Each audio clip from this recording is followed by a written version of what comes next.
So you've done the self-help and you've dipped into some personal development, but now you ask the question, now what? What can you do? Well, if you want to escape the apathy, step right this way. So twice a year, I teach a course called Autonomy. It's a 12-week personal development and training course. What people get out of it is multifaceted. There's curriculum, there's exercises, there's camaraderie, you make new friends. There's a whole lot of interesting things. We're going to hear a sample from the course right now, and let's take a look at the value these students are getting. I'm feeling something I used to feel a lot in school. I've Uh-oh. been I've been doing these interview exercises for 3 weeks, Yes.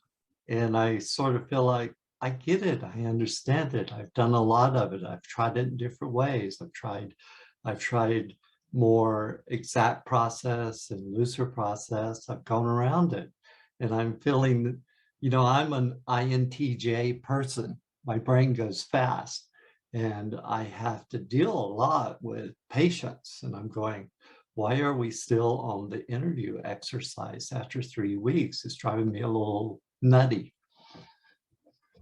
Good. Good. I'm glad that you're at that point where you are that comfortable with this exercise that you're ready for more layers to it. So in going forward and not working for some big tech company, what are the things that you would like to offer to the world? And do you have pricing or structures around those things you'd like to offer? Because the next step from the conversation or interview exercise is, what is your offer to the world and how do you make it? It's the sales exercise.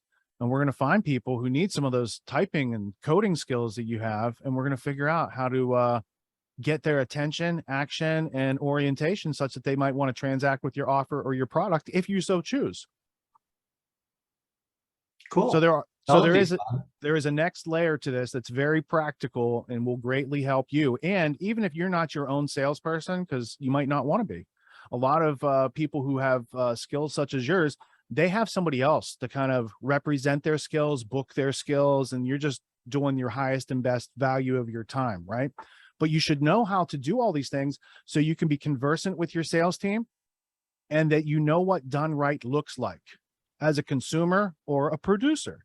And that will give you a great deal of peace of mind during all these other processes and allow you to systematize and delegate those things that it's not the highest and best value for you to be doing blank, because you're over here with your specialized skill set where you have a lot of knowledge, experience, and that's where the real value is. So does that make sense? Yeah. Excellent. Any other ways this is making you feel like school? Well, in school, I experienced a lot, particularly in subjects I really loved, like math. I would sometimes derive what they were working on myself, so I had an idea where it came from. And because I did that, it was in my head really tightly. And doing like 2 weeks of exercises using the technique mechanically just didn't do it for me once I got that. So it sort of brings up feelings like that a bit. All right. Well, we're in week 3.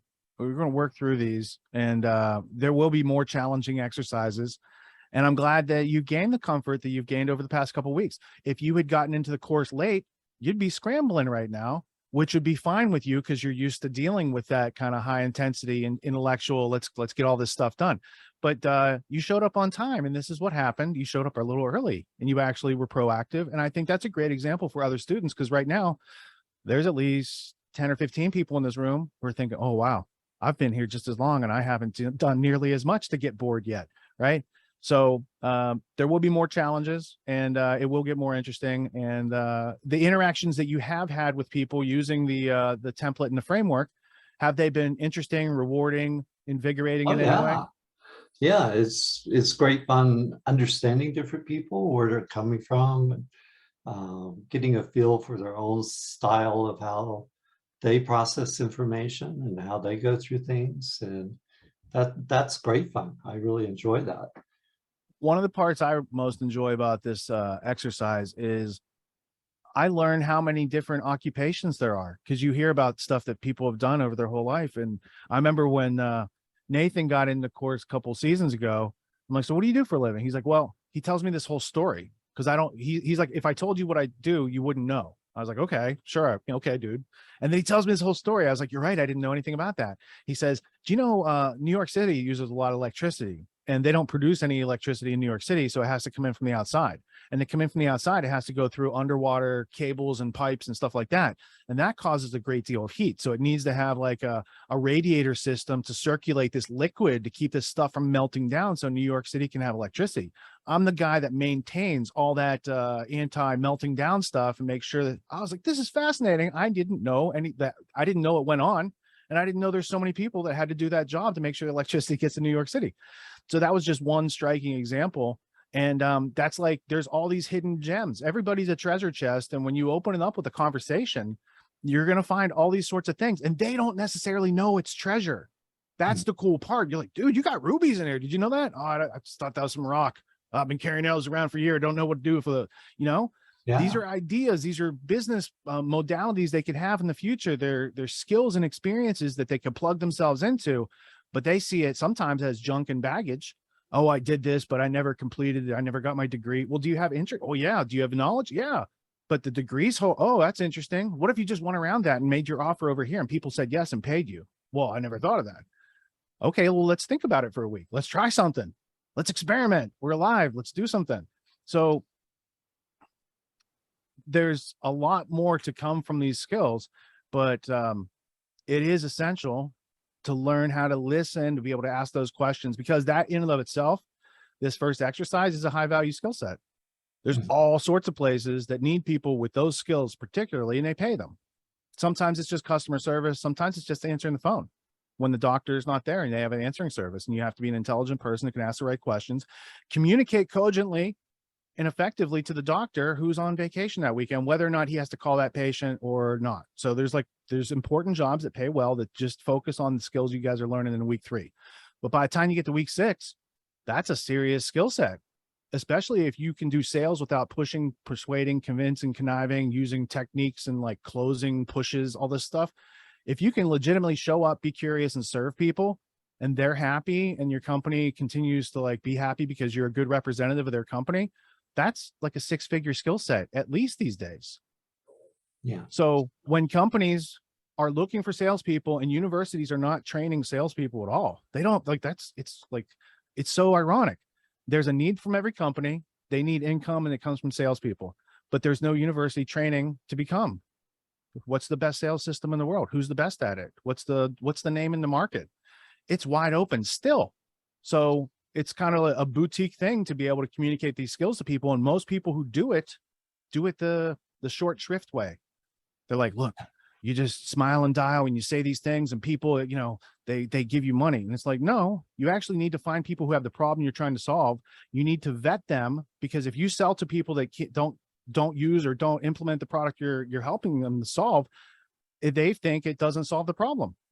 And then you get a bad reputation in the market. So you need a whole system in place to ensure customer satisfaction. And when you can go to a company and they don't have that, they'll throw money at you for that. So, and it's independent of age, where you live, what language you speak, and what currency you take. Like places on the planet all over the place need sales and marketing with integrity. And they don't even know enough to go and look for it, because if they looked for it, it'd be really hard to find anyway. So when that's refreshing to people to have that skill set. So the skills you're building through here are not just helping you with yourself, but they're really going to help you serve other people. And that's what the whole game's about. Being able to take care of yourself and being able to serve other people in a voluntary way, such that you get more than you need and they get more than they need.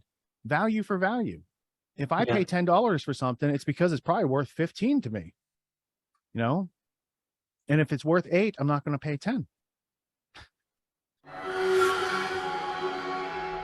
Everyone's doing some kind of self-help these days, and you can find a million self-help courses out there. Most other courses out there are hosting lectures. They're hosting videos. They're maybe even doing Q&As.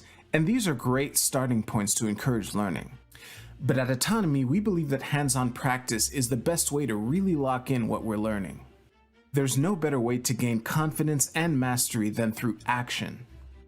After each lecture, we practice the concepts we've learned with other students, giving and receiving feedback in a non-judgmental environment. The result is mastery of concepts like entrepreneurship, ethical sales, and self-reliance in an environment that directly translates to the real world.